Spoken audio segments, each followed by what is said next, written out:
Hey there YouTube, welcome back to another Black Powder update. Finished my next unit and thought I'd do a little bit of an intro before showing you.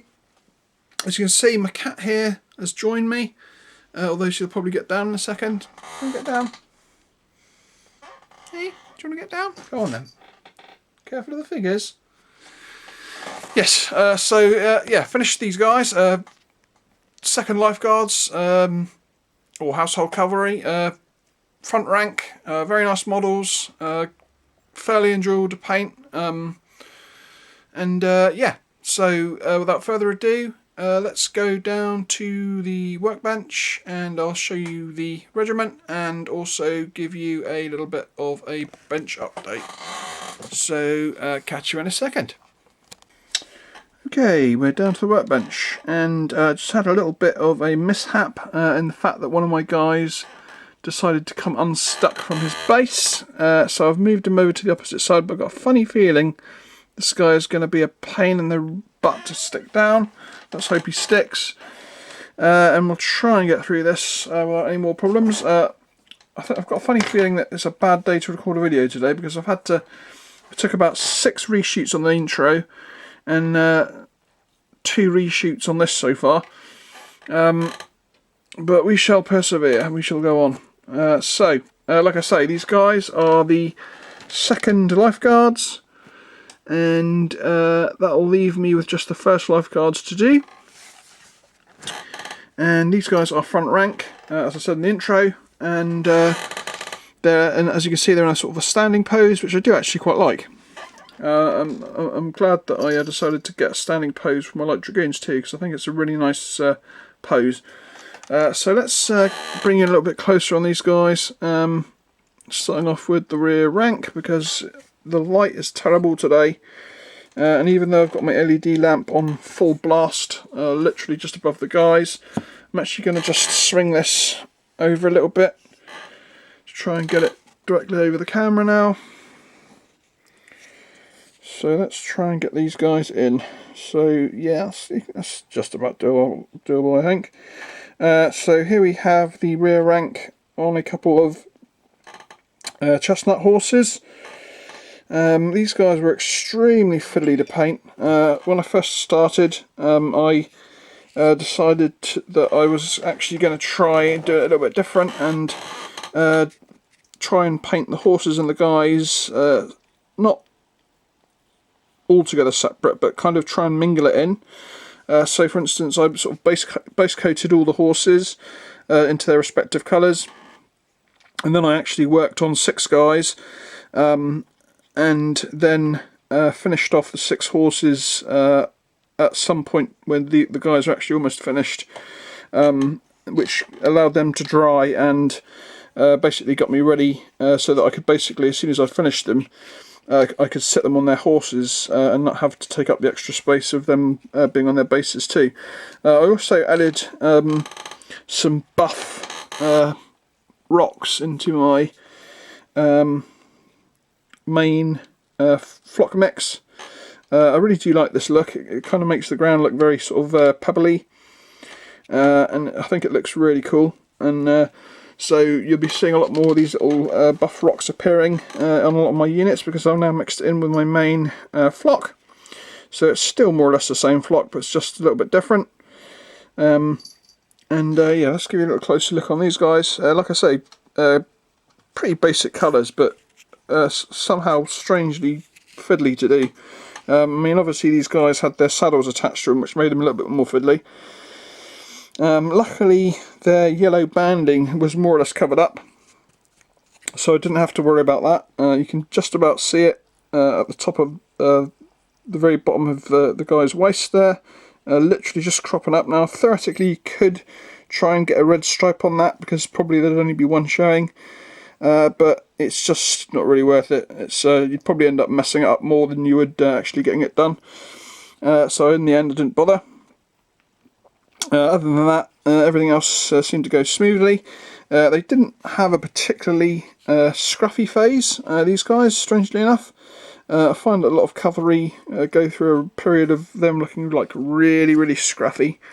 It's generally the sort of just after you've done the base colours So like, you know, after you've done like the base colours, and then you put you put your first coat on the strapping, and then it just looks awful, because the sort of the base colour is a little bit transparent, and it doesn't look particularly amazing. It's not until you get that sort of you go back, you know, you give the red another coat, and you do the off-white onto the strapping, that it starts to sort of really come together. So yeah, as you can see, they're really nice figures. I like their position. I like the way even the sort of the sabre attach, which is normally a bit of a pain, didn't have to stick those on, so that's great. All their extra saddle stuff, covering a lot of stuff up, covering a lot of extra details that you might have to do if they're plastic. So yeah, really happy with how these guys turned out, and the overall sort of painting experience of doing them, really. Now my next unit of these guys are going to be Parries. I decided to go back to Parries and finish them off, because I can get them, because I haven't actually had a Parries lifeguard, so that'll be quite cool. Here's the stand, the Pseudonym Command Squad. If I want to split them into 2 units of 3, with my converted officer. This guy used to be the standard bearer, of course, and he's actually got a Crossier arm on, which actually fits this particular body a lot better than you think it would. It's actually like exactly the same proportions as the actual figure itself. And of course there's absolutely no difference apart from the sort of sabre design, but you could just basically say that this officer has basically got his hands on a French sword, or he splashed out and got himself a really fine sabre. It's basically the same type of sword. It's a straight sabre, just the same as the British have got. And like I say, this guy worked out perfect to be an officer. The uniform is more or less exactly the same. Now the strange thing was that for some bizarre reason the officers didn't have, or the officer figure that actually came with this pack didn't have a shoulder holder on. And obviously this guy being a bugler didn't have one either, so I basically kind of scrapped one together using a bit of plastic putty, and I've got to say it's maybe not the best, but it does the job of implying that there's something there. So yeah, that's the command squad, and I believe they're both, one's on a chestnut, the officer's on a chestnut, and the NCO next to him, who you can see he's got a sergeant stripes there, is next to him, and we've got a hair there, very annoying. I'm just going to get rid of that.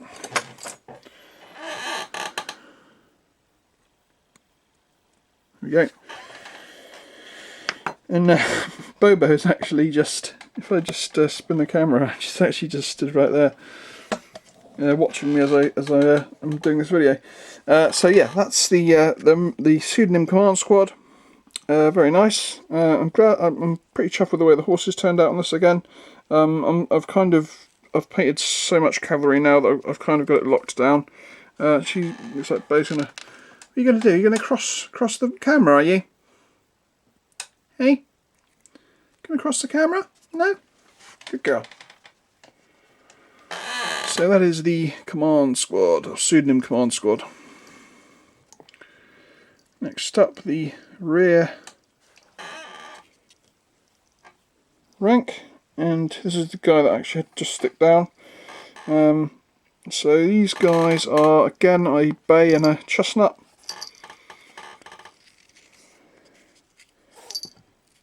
And these particular bays, I know I was planning on doing a horse painting video, and I kind of forgot. But I think I said in a previous video, I'm kind of waiting for charred brown to come in. But I actually used German Camo dark brown on these, and to tell the truth, it still actually makes quite a nice bay. It just makes sort of like a darker bay, because charred brown is a slightly lighter shade below German dark. Was it German camo dark black brown.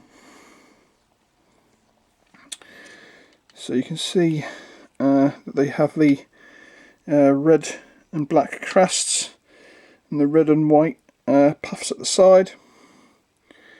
And I gave these guys, I think it was German camo dark brown saddlery straps and reins and stuff. And yeah, very nice figures. So that is the rear rank, and we'll start on the front rank now. So looks like we have 2 bays on this one. Again, slightly different shades of a darker brown. I think I added it. Oh, cat just fell off the table. Yeah.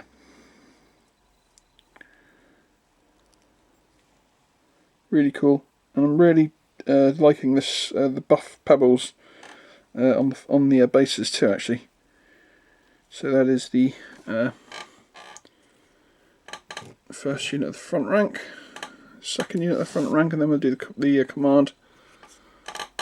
So here we go.